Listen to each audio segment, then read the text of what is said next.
আল্লাহ আমাকে খাবার দেন, আল্লাহ আমাকে খাবার দেন। তীব্র গরমে হাঁসফাঁস করছে পুরো দেশ। তাপদেহে অতিষ্ঠ সাধারণ মানুষ। তবে এরই মধ্যে রাজধানীতে দেখা গেল এক হৃদয় ছোঁয়া আবার কিছুটা বেদনাদায়ক দৃশ্য। রাজধানীর চিনমৈত্রী সম্মেলন কেন্দ্রের সামনে রোদের মধ্যে বসে থাকা এক বৃদ্ধ দুহাত তুলে মহান আল্লাহর কাছে চাইছেন খাবার আর সামান্য কিছু অর্থ। তার কণ্ঠে ছিল অসহায়ত্ব, চোখে ছিল বেঁচে থাকার আকুতি। আল্লাহ আমাকে খাবার দেন, আল্লাহ আমাকে খাবার দেন। আমি একটা বাবার ভাত খাওয়ার যেই টাকা পয়সা হয়নি, আল্লাহ যদি দেয়।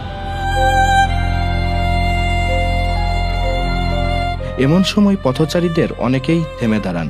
কেউ দেন কিছু টাকা, কেউ সহানুভূতির হাত বাড়িয়ে দেন।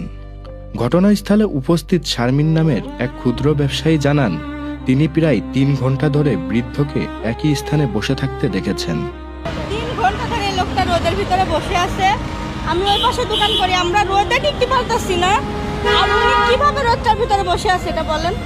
বৃদ্ধের সঙ্গে কথা বলে জানা যায় তার কোনো পরিবার নেই, রাস্তাতেই থাকেন। জীবনের তাগিদে এমন এক স্থান থেকে আরেক স্থানে ঘুরে বেড়ানোই তার প্রতিদিনের বাস্তবতা। বাবা নাই, মা নাই, ভাই নাই, বোন নাই, কেউ নেই। কোনো কবরস্থানের ধারে ঘুমাই, কোনো মসজিদে থাকি। এই তীব্র গরমে এমন অসহায় মানুষের পাশে দাঁড়ানোর এই মানবিক চিত্র যেন